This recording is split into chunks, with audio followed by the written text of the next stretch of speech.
Hello and welcome to the Writing Talk podcast. I'm Mikey Campling, and with me is my co-host, Andrew Hasty. Or do you prefer Andy? Andy's fine, thanks, Mikey. Andy's fine, great. So maybe as this is a kind of new format, new way of doing it, we should just kind of say a little bit about what we do and who we are.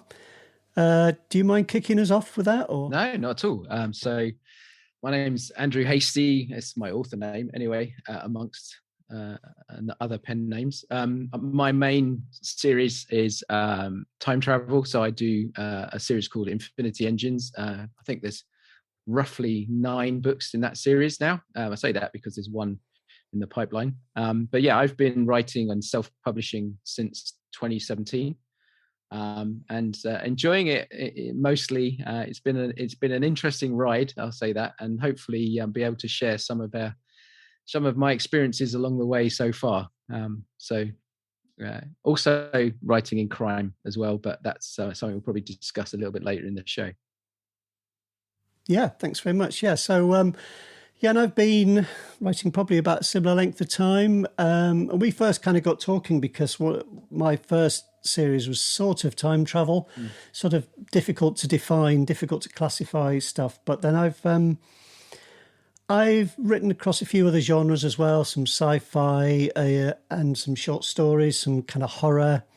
But my latest thing really is kind of British mysteries, which are the thing that have done better for me. And so that's what I'm concentrating on at the moment, my Devonshire Mysteries series. And yeah, I write under my full name, Michael Campling, but, known to friends as Mikey. So yeah, that's what people and readers and so on generally call me, and where I'm often to be found online. Very good. Yeah, so that's that bit done. I thought we might have a bit of a quick catch up each show about sort of any news things that are going on in writing or publishing or that kind of world, or marketing, anything that's kind of going on that might have caught our eye. So if I kick off that, I've been having a go at TikTok because I know it's been around for a long time, and in fact when it started I claimed some of my names, and now I can't even log back into them. So there is a Mikey Campling on there, which I'm sure I made, but I can't get into it. But Mark Dawson and James Blatch in the SPF group, they've started doing an event which starts in January, encouraging people to sign up and have a go. You can find that on Facebook if you have a look for it. TikTok is something both of my daughters are big fans of. And I should have mentioned in my bio, but part of my day job is working social media, especially in ads. And we're looking at TikTok as a new channel for some of our clients. And I think one of the key things that we're seeing at the moment is organic. TikTok is definitely working very well for some authors. I mean, I know Mark has got a couple lined up for some webinars. He's calling it an expedition. That's what I was listening to. They're gonna do an expedition into TikTok.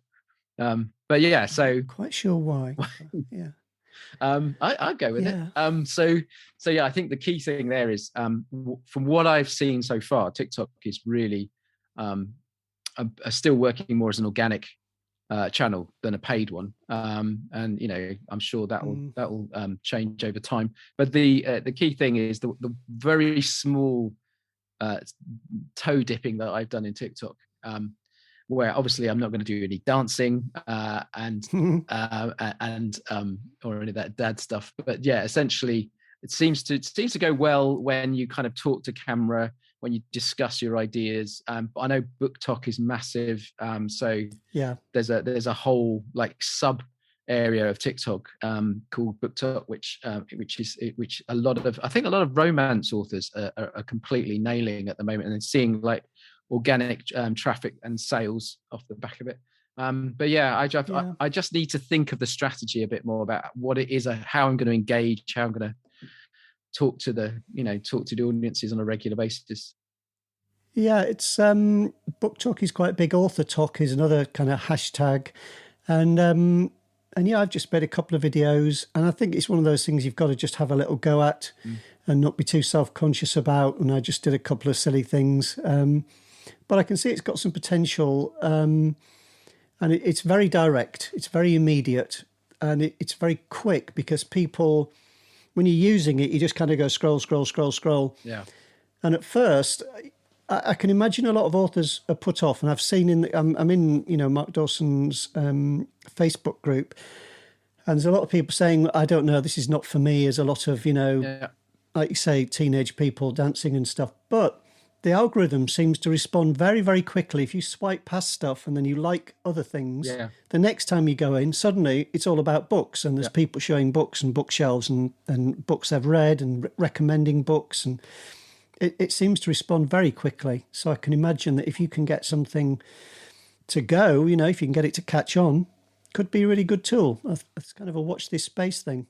It's also got a lot to do with the music you select, because a part of the algorithm in terms of the discoverability seems to be around what's trending from the soundtrack point of view.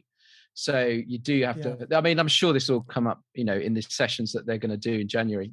But yeah, I think for me, it's all about content. I mean, I have enough trouble getting a kind of email plan together, let alone a kind of daily TikTok push. And it's the same with Insta. I just kind of, I know that you do need a good series of regular posts, basically, and that's something I struggle with, especially holding down a day job and trying to write books at the same time. Yeah, I'd like Instagram. It's the kind of thing that I do. I've dropped off a lot of others, but I just like taking photos. So when I go around, I just walking the dog, whatever, just keep taking photos and then just share them when I remember to do it. And you can do the little reels, which are kind of like TikTok, just little videos. And I've done some of those. But I'm totally addicted to reels. That's the rabbit hole that I fall down every day. It's just like, oh God, I've got to stop. Right. Yeah. Reels is like kind of incredibly addictive for me. I just do. I've just been doing some to say thank you to people, because on my website, readers can kind of support me, but I use Coffee rather than the coffee.com rather than Patreon. When the thing is, buy me a mug of coffee or buy me a mug of tea. And so I thought it'd be quite fun if I say thank you to somebody, to a supporter, say, this mug of tea is for you. Kind of, you sent me this mug of tea, and I did some of those, but they're all kind of a bit the same. They're not very exciting, but I've done a few. It's good. I think that the interesting. I was looking at Patreon and just thinking, I need to think of something episodically that would work. And I need to get back into that. I mean, it is, like I say, one of those things where you've got so many ideas, and I'm sure we'll go into this in future shows. It's just kind of working out which one you can actually get done and obviously and promote. I mean, that's the key thing. It's all about promotion at the end of the day. So yeah. Yeah, the good thing about the coffee that I use, coffee.com, is it's ko-fi.com, is you can kind of do it your own way. And I don't actually give anybody anything in return. And I'm kind of upfront about that. I just say everybody gets everything on my site. And it's a membership site, so people sign up to join it for free. And then they get everything. But if they want to repay, if they feel that's worth something, I've entertained them, they like the newsletter or whatever, or the stuff that I've put up there, then they can send me a cup of coffee. And, it kind of works for me, seems to work for people, that they can dip in and out, or they can do it regularly. Some people support me every month, which is great. And it's just quite a nice thing. But yeah, we'll talk later on another time. Maybe we get this podcast going about ways people can chip into that as well, perhaps, because it would be nice if people want to appreciate the podcast and keep it going. We'll have to figure something out. There was a Patreon page for it before. I'm not sure if that's the way we want to go. We'll have to figure that out, won't we? Yeah, I was going to say that's a very good point. I hadn't thought about actually people contributing to the show itself. So that would be useful. Yeah, I think I've taken it down at the moment. I think I unpublished it because there was a bit of a hiatus of quite a long time. But yeah, we'll certainly think about that. Fair enough.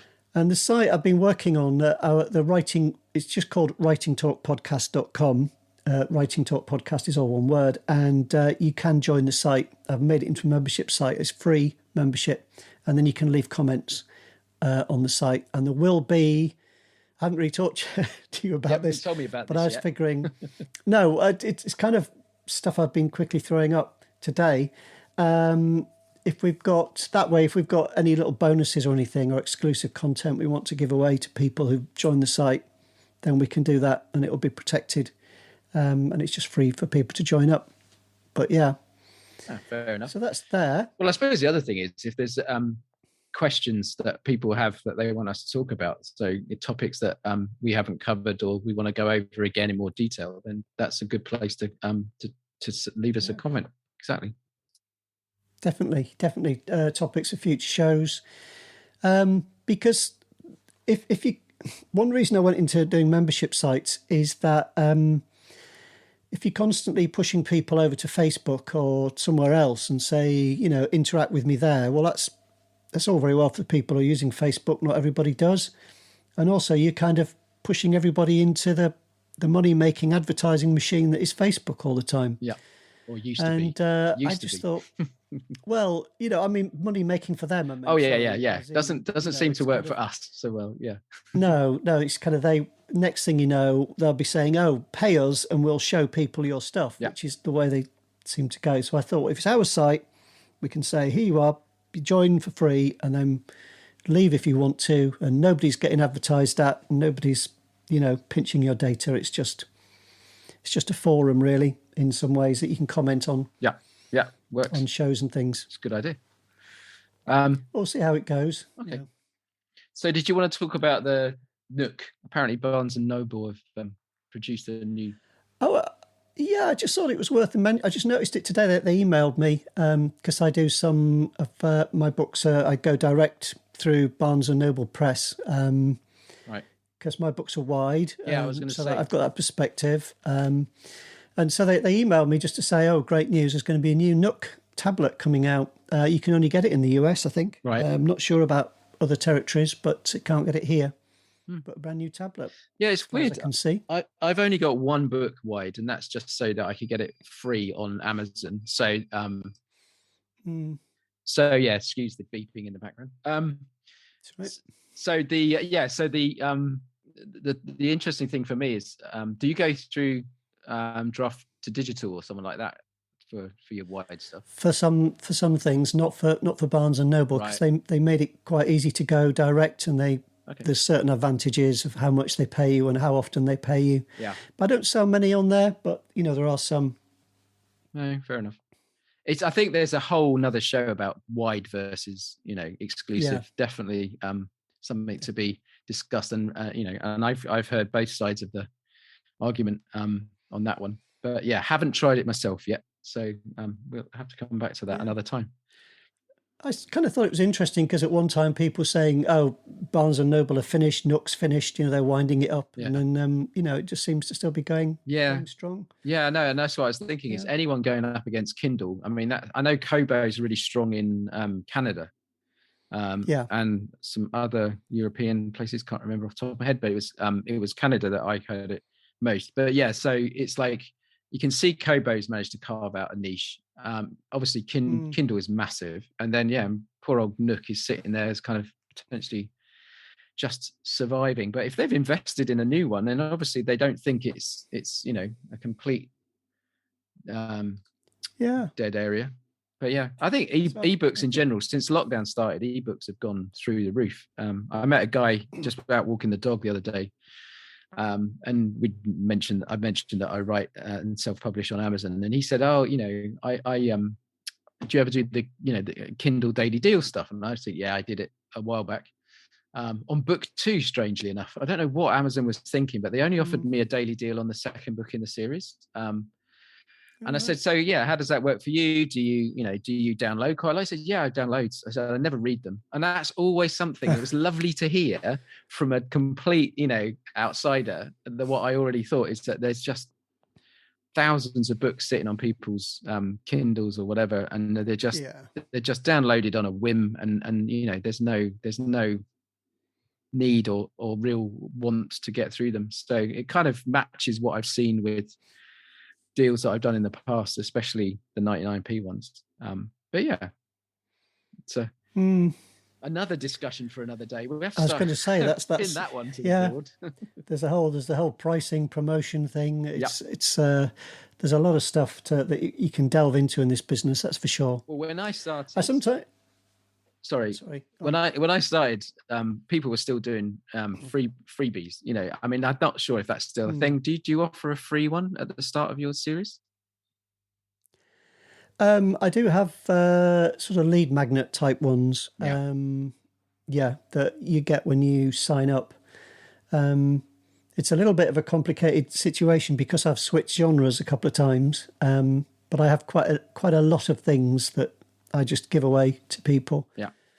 I think you've got to, when you're not known, when you're a complete unknown name, you've got to put something out there just to you know, for them to have a taster. It's just a case of, you know, free stuff. Sometimes it takes a little while to get read, if at all. But that does lead us nicely into the main topic, doesn't it? Or do you want to? That's what I was going to say. Yeah, yeah. As if by magic. By magic, yeah. Yeah, so what we were going to talk about was the whole thing of switching genres, and if it's a good thing to do, when you should do it, if it's a bad thing to do, and that kind of thing. Just because we've got a bit of a perspective on it, haven't we, between us? I think, in different ways, and because your books are in KDP Select, aren't they, as well? So you kind of bring that different perspective as well. Yeah, like I say, I mean, I've had 4 years of writing time travel. Originally, I wrote, the intended audience was you know, teenage boys. Ended up being 35, 40 plus adults, mostly female audience. And so I couldn't have got that more wrong if I tried. Just I'm laughing because it's the same for me, really. I just assumed I was writing a book for teenage boys, and then not at all. First rule, at all. Teenage boys do not read that. I know that's a massive what's the word statement to make, but yeah, I wish they would read more, but I think the likes of PS5s and various other PlayStation type keeps them busy. But yeah, I mean, it's one of those really random things where you start writing with a certain audience in mind, and then you discover that what you're actually getting to is basically a bunch of people who are probably closer to your age and into your thing. So, like, you know, my big thing has always been Doctor Who, and you know, I was a Tom Baker. I was brought up on Tom Baker, so the Fourth Doctor was my thing, and I just wanted to write Tom. You know, when Doctor Who went away, I just wanted to write Doctor Who episodes, so I turned them into novels, and away we go. That's really geeky, but yeah, so it's funny. But yeah, having done that for 4 years and realized that from a sales point of view, and especially audience targeting, because with Facebook, as you know, you've got to go after authors, you've got to go after, you can go after TV shows. They kind of work sometimes. But you are kind of limited in sci-fi to certain genres, and time travel is a very niche one. And I've got a really lovely, loyal Facebook group, like a private one, and they all read my stuff and they love it. But it's niche. I mean, it's not mainstream. It's not your Lee Childs and your kind of, you know, your big guys. And so last year I sat down and with my wife, and we started working on crime. So we've done one book so far. Second one is literally, I'm just coming to the end of draft 2, and that should be out like early next year. But you know, you look at the likes of J.D. Kirk, so Barry Hutchinson. I've just revealed his superhero name, obviously. Has had tremendous success, going from what was effectively space comedy, sci-fi, to crime, and, you know, murders, and I'd like to do exactly the same. I'm not trying to be too shy about the fact that, you know, if you want this to be a business, at the end of the day, you need to find the right genres that you know, where the audiences are, and where the sales are. And you've had a similar experience, I think. Yeah, it's with me, it was something that I almost resisted for quite a long time, just because I really like mystery novels, and I kind of grew up reading them because I was sort of a keen reader. I was a teenage boy who did read books, but I kind of liked sci-fi. Me too. That was one thing I loved. But I also somebody introduced me to Agatha Christie and all that stuff, and I really got into that. And I kind of put it off a bit, and then I just did an experiment as how I did it. So that might be worth saying to people as a kind of a recommendation thing, is if you do want to swap or switch genres, it might be worth just experimenting a bit with something short rather than committing to, months or years of writing one or more novels and then finding it doesn't suit you, or that you can't sort of connect with the audience in the same way. It does mean starting again audience wise, because as both of us have kind of switched outside of what our original base was, that platform that you create, those websites, and a lot of those audiences won't come with you. I mean, they like you because you write, whatever historical fantasy time travel stuff. They don't necessarily want to read your crime novels. So in a way, you're kind of starting from scratch every time you reboot, a genre. And obviously I'm using a pen name for that. So, it's going to be kept. I don't want to kind of muddy the waters between the two genres. But yeah, I mean, you hear people switching all the time. I mean, especially, I suppose one of the difficult things is if you switch into something like crime or paranormal romance or urban fantasy, you're not in a niche anymore. You're in a big, small fish in a very big pond. And that's another challenge that I've had, because suddenly when I've tried to advertise,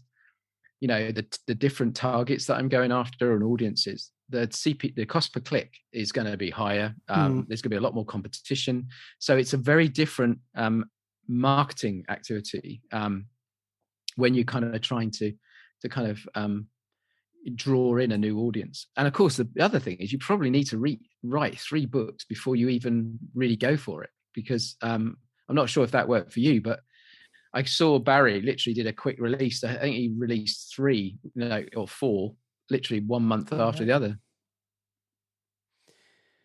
Yeah, he is sort of quite a long time writer, so he's been writing stuff going way back, so he knows how to produce the goods fairly quickly, which I think has been part of his success. But I think, as you sort of hinting at, there's a lot of work involved. The pen name or not pen name is a decision. I didn't go for a pen name, and I'm not sure what to do about that with my older stuff, the sci-fi stuff. I might go for the Ian Banks solution, which is because he writes kind of yeah.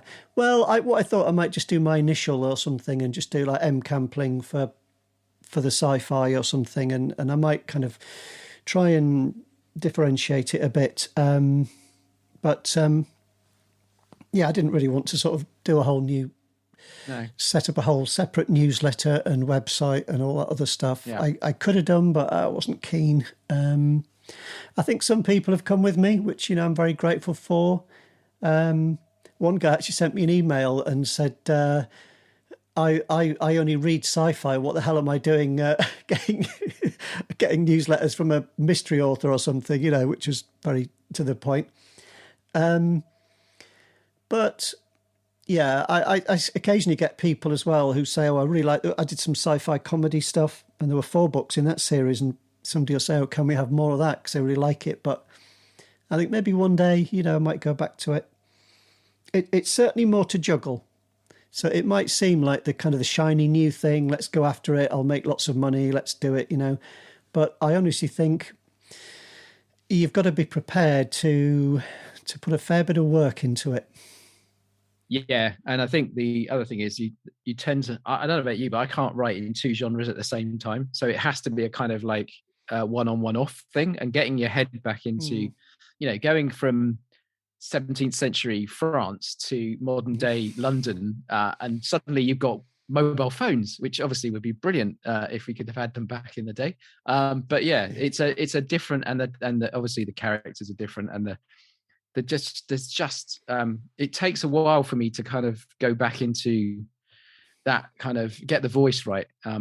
And especially since I at the moment probably only writing 2 books a year, so it's quite hard to try and be just get back in, put that other coat back on, and be somewhere else.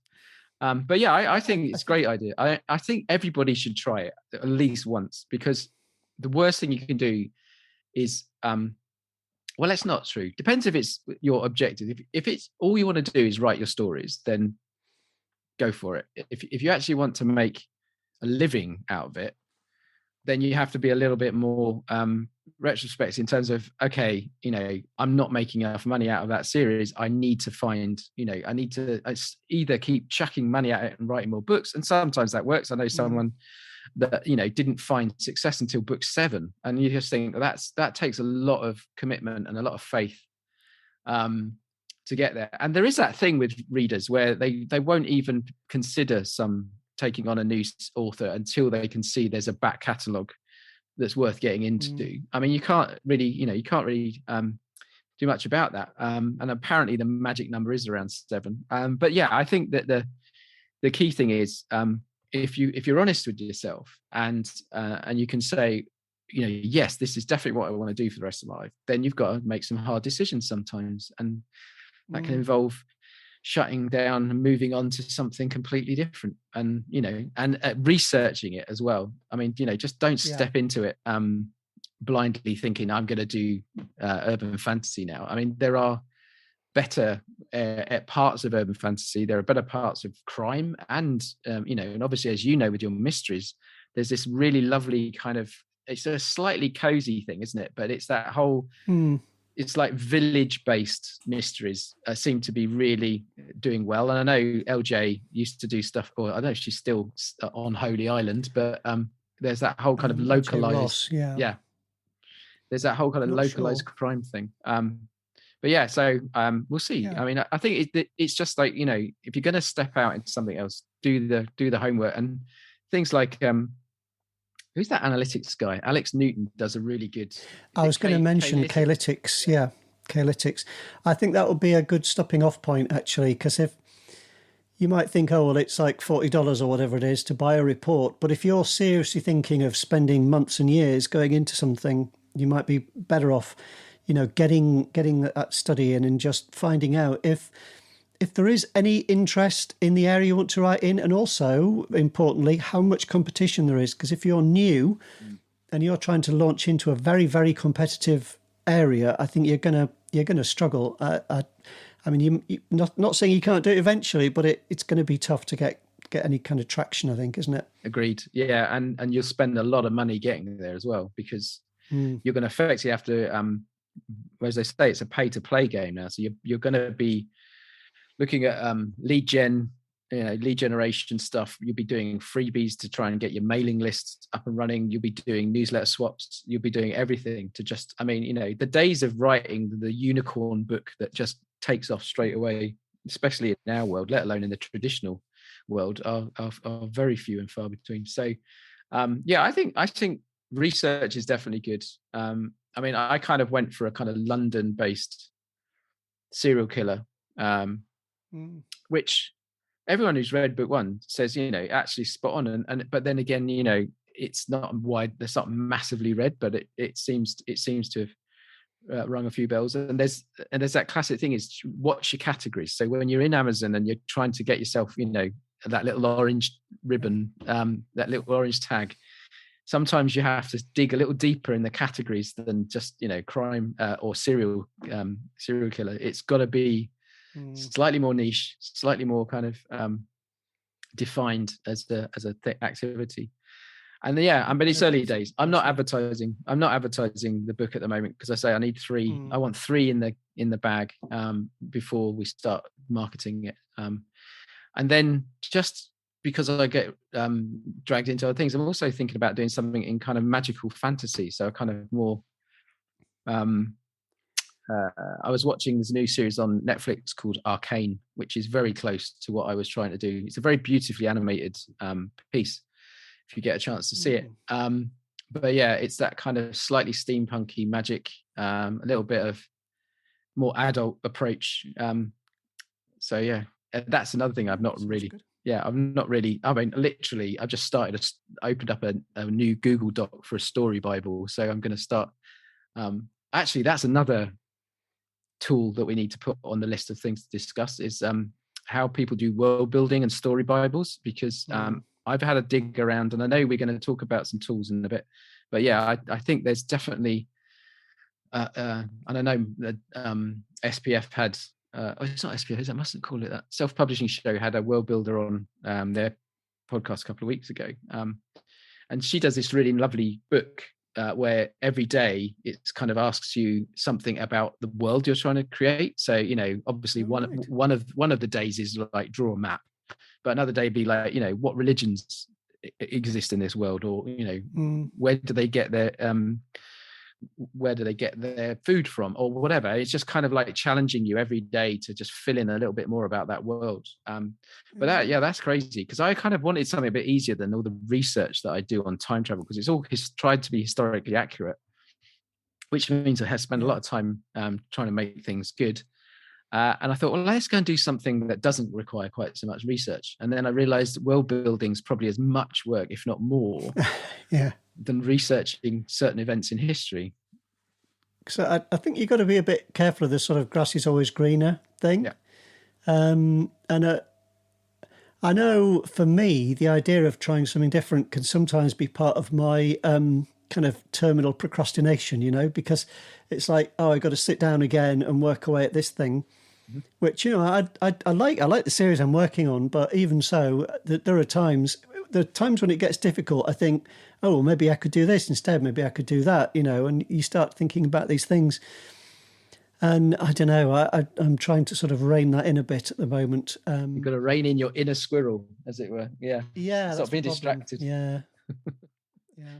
I think we're all like that, especially now working from home. I mean, the amount of cups of tea I make in a day, just and like, so I backstory. So when I started writing, I was commuting to Waterloo every day. This is, I say, back in 2017. I had a 45-minute journey.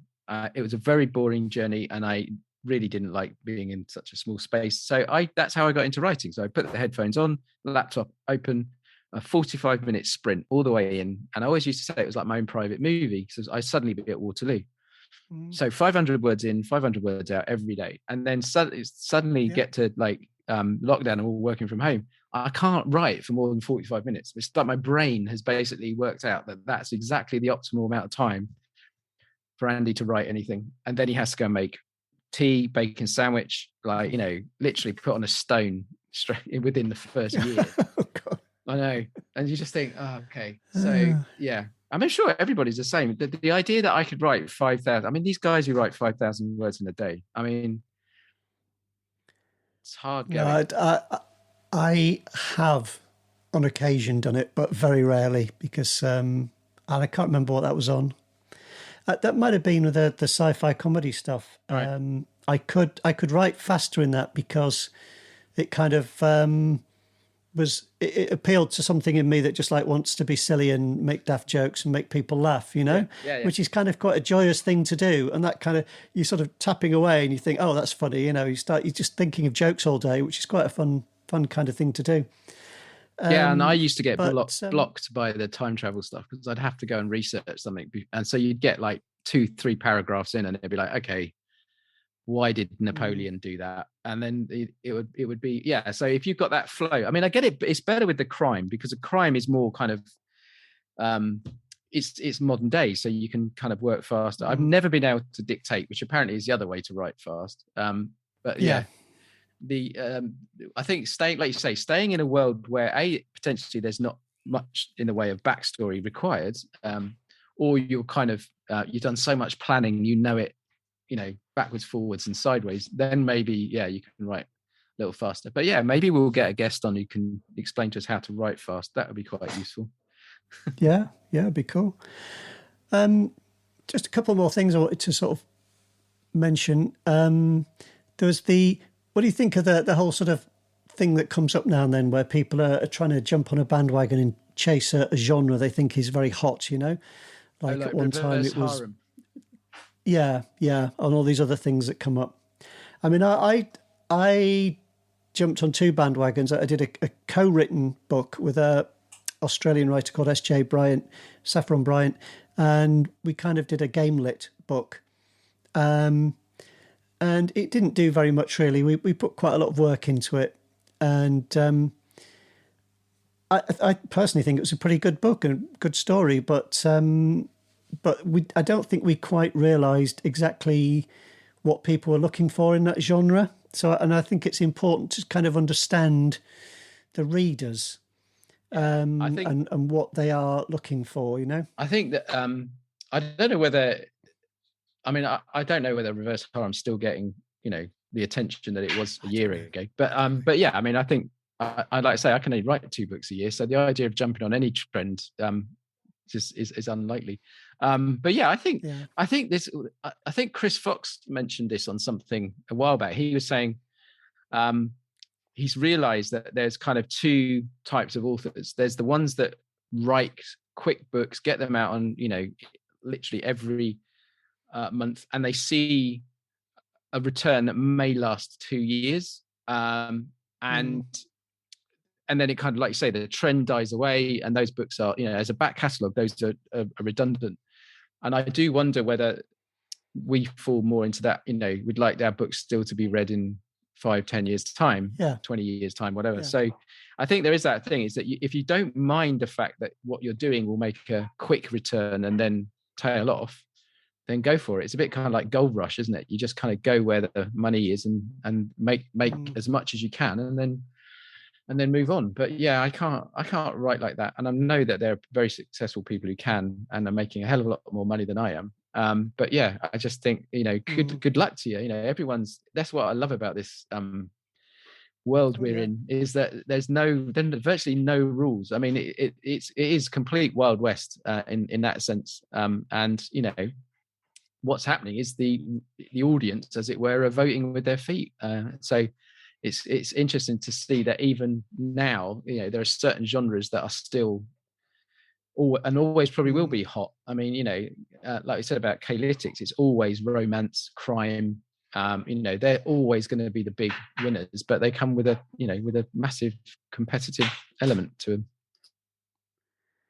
Yeah, I think my kind of take-home message for it is really that I think it can be a good thing to switch genres, but you've got to do your research, and you've got to decide whether you're doing it in a very kind of intentional way, that you are, sitting down and saying, okay, this is my plan. I can think of enough ideas to get me through, several books, and I've got ideas for the whole world that it's going to be in, and what's going to give it what's going to give it legs, really, what's going to make it have some kind of longevity. And then I think if you still want to do it, and you're in it for the long term, and you're in it for the right reasons, that you want to do a really good job of it, then I think it's worth doing. Certainly, it's worked out for me, and I kind of now I think, well, I wish I'd done it sooner, but hey, you just got to go with it. Yeah. No, I think well, we'll see. Like I say, I've got one more book to write, and hopefully we'll still be talking by the time that's out, and see whether that gets the same reception. But I've always got that thing going on in the back of my head. It's just like, I need to look after the existing series as well. So I'm not stopping it. I'm just basically taking this kind of one-on, one-off approach. So I'll go back and write something for the Infinity Engine series, basically after Christmas, whilst the crime book's going through editorial review and whatnot. I'll start planning the next one. And yeah, I do miss it. I do feel like, that's always been my passion project. So I do need to kind of go back to it every now and then. Anyway, should we move on to the tool?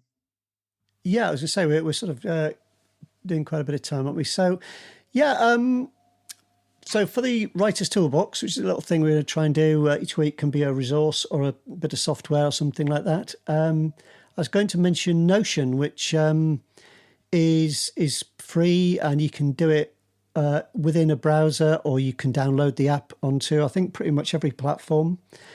There is a paid plan, but I think that's more for businesses and workplaces, really. And I know it's kind of new to you, isn't it? But Yeah, it's I think I'd heard about it. But yeah, maybe you want to just give us a quick overview of what you can sure, do. yeah. So it might seem a bit overwhelming at first because it's very, very flexible. You can kind of do whatever you want. There are a lot of templates that other people have made or that the company have made, and you can if you find a template you like that does what you want. So let's say it's a to-do list or a production schedule. You could use it for planning your releases or your launches or anything like that. You could use it for outlining. You could use it for notes. You find a template that suits, and then you duplicate it into your little workspace, and then you can do what you want with it. You can chop and change it to your heart's content, and then you can build up all these different little notebooks and so on. Do you think you could use it for world building? Oh, sorry. Do you think you could use it for world building? Yes, you could. And I think you'll find a template in there for like a wiki style thing. Yeah, I was going to say more like a wiki, because I think that's what I mean. I've been playing around with Google Docs and stuff recently, and I'm just trying to find that right tool. So yeah, maybe this is something I can try out for the thing. As long as it's searchable. I mean, that's one of the key things is being able to find things. I mean, I'm constantly changing the color of my character's eyes, and it's always like. In the back of my head, it's like must start a Bible. I mean, 8 books in, and I still haven't really got a story Bible going. So you end up going back through the old books, like searching through vellum or whatever, trying to find out what color eyes the main character had. Three, and spelling. Sometimes the characters end up with slightly more letters in their name than they had before, which is that's what happens when you don't write for a year. You kind of need to go back and reread everything again. But yeah, I love the idea of a kind of, especially can you collaborate? So there's like a team version, I guess. You can, yes. Yeah, you can share pages with people. And what I do is I use a little browser add-on, which is the Notion web clipper. Right. And then so when I'm researching for a book, I just click on this little sort of icon in the top of my browser. So I think they've got one for all the main browsers. You'd have to check. Mm-hmm. But look for Notion web clipper, and then it adds it to like a little database of links, and so at the end of it I actually tidy it up a bit, put them in order, and I actually share it with my readers and say, if you want to see all my sources of information, you can go here, and you can create a URL, and you can say to people, here's all my sources. I don't think many people look at it, but it's it's there. But I kind of do it more for myself, really, because it just saves that thing of thinking, oh, what was that thing I looked up the other day? And save you having to look it all up again. You can just look in Notion, and there it is. You can just open it up and think, oh yeah, it's good. So good. No, I look forward to you trying it out. Actually, I mean, I know we're going to use it for the podcast, so that's a great start. But I think it'll be give it a go and see how we get on. I think it's getting quite popular. And I think there is actually a writer's kind of to-do type list, called something like the writer's Kanban or something like that, as a template in there. So it's worth having a muck around with, and it's free anyway. So what's not to like? Yeah. Okay. Yeah. So I think that wraps it up, do you think, for today? Yeah, I think we've talked loads, haven't we? And we had to have a bit of a talk before, because we got all our technical difficulties. You never know. It was all slick. Oh, brother. Yeah. So thank you very much for listening or watching. It's great to have you. Great to have you with us, and we're hoping to produce lots more of these. And if you've got questions or comments, it would be great to hear from you. Always good to have ideas that people want us to talk about, isn't it? So yeah. Definitely. Don't listen to us witter on all day. Yeah. Brilliant. Yeah, I think that was good. Yeah, it was good. Yeah, thanks, Mikey. Okay, well, thank you very much. So we'll say goodbye and thank you very much. Bye. Bye.